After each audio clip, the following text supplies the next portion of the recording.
apa ndipo ndakazvinyatsora kuti mwana wedzvinyu idzvinyu, mwana wenyoka inyoka.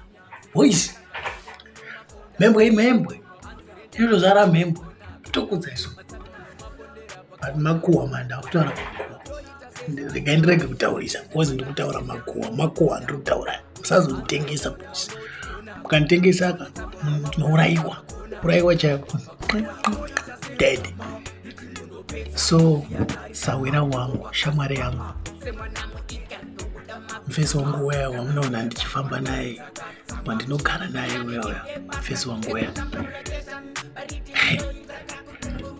amai vebhebhe rake, amai vebhebhe rake azvinzi zvandikutaura ndati amai vebhebhe rake, kwete mukadzi wake. Mukadzi wake haatozvizivi nyaya ndiri kutaura iyoyi, mukadzi wake chazivi, asi ndiri kutaura kuti amai vebhebhe rake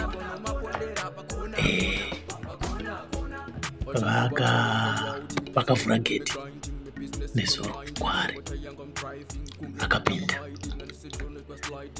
akadya red robot. Kutaura kuno so amai ndo vakutoda makii epageti kuti vaite muridzi wemfesi wangu. Pane ari kunzwa zvandiri kutaura here? Ndikuda kuzama kutaura chibhende kuti musazotitengesa kumfesi. Izvozvi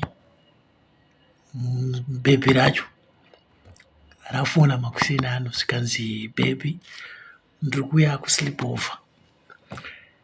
Ini mai ndiri kufunga mai kuti uri bhebhi iri kuda kuuya kusleep over, mfesi uyu it's obvious achauya kuzokumbira imba kwandiri kuti shamwari enda umbonorara kwamhomzi, ndanorara kwamhomzi because iye uku bhebhi uku anonyepa kuti anogara neni anonyepa kuti anogara neni kurumu kwangu uku, iye kumba uku aine mukadzi.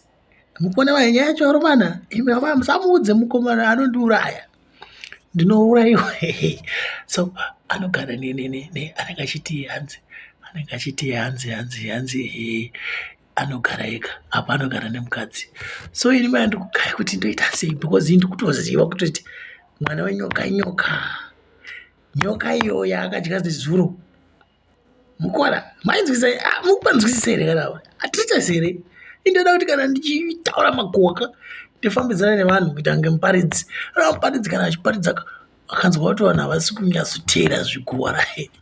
So mufesi obvious achauya kwandiri nhasi achindudza kuti shamwari mwana uya ndakaona iri meseji arida kuuya kusleep over. This time nda kumunyudza boys. Mufesi wangu zvangu pada munyudza ndatomukwenyera mukadzi wake kuti shamwari ukuku mukomana ari kudya amai odya futi mwana, apa ari toda kurara nemwana kubhesi kwangu ku10 kwangu. Handa kuzongotaura nyaya yacho handi matoinzwa kudhara ari kudya amai ari kudya mwana, apa anenge achida kumudyira kumba kwangu odyira futi mai kumba kwangu. Hai nda kuzozvifumura.